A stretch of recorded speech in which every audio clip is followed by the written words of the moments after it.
मनोज जरांगे पाटील यांच्या शांतता रॅलीचा आज दुसरा दिवस आहे आणि आपण पाहतोय आज परभणीमध्ये मनोज जरांगे पाटील यांची रॅली जी आहे ती पार पडणार आहे।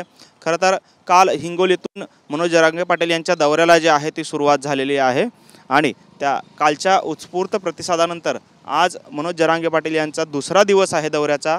परभणीमध्ये आज दुसरी शांतता रॅली जी आहे ती पार पडते आणि या रॅलीसाठी जय्यत तयारी जी आहे ती परभणी शहरामध्ये केलेली आपल्याला पाहायला मिळते।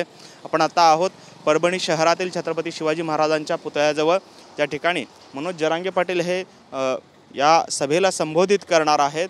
खरं तर मनोज जरांगे पाटील साधारणपणे सकाळी 11 वाजता परभणी शहरामध्ये दाखल होतील।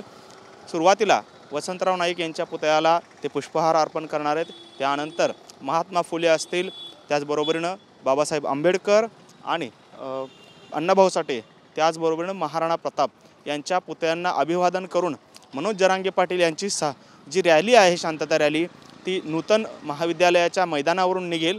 ती संपूर्ण शहरामधून फिरत या ठिकाणी छत्रपती शिवाजी महाराजांच्या चौकापर्यंत पोहोचणार आहे।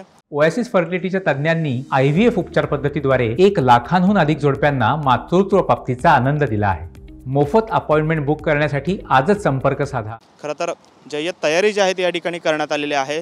परभणी शहरामध्ये भगवे झेंडे जे आहेत ते सर्वत्र लावलेले आपल्याला पाहायला मिळतात आणि एक भगवं वादळ या ठिकाणी आज धडाडणार आहे, अशी एकंदरीत परिस्थिती या ठिकाणी पाहायला मिळते।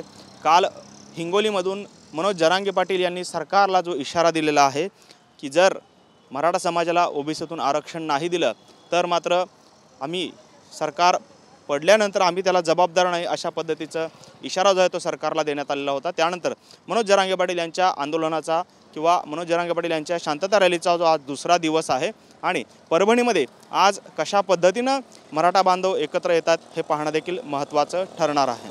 कॅमेरामन अमित आडेसह सागर सुरवसे, TV9 मराठी, परभणी।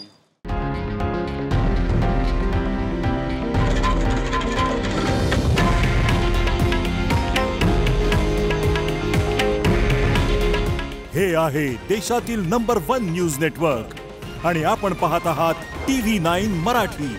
काळजी तुमची, हित महाराष्ट्राचं।